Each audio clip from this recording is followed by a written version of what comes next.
Salutare toată lumea și bine v-am găsit la un nou video. Astăzi vă voi prezenta cum am creat acest product video.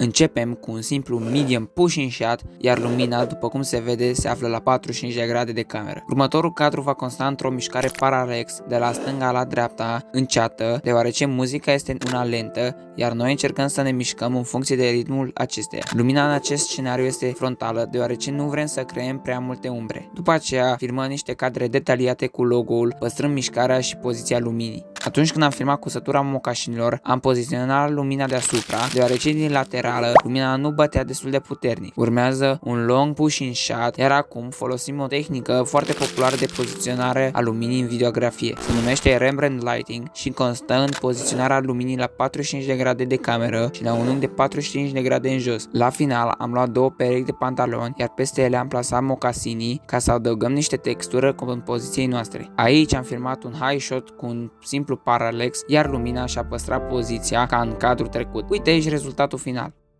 Je lui ai dit aime-moi, prends-moi dans tes bras et je n'ai plus personne.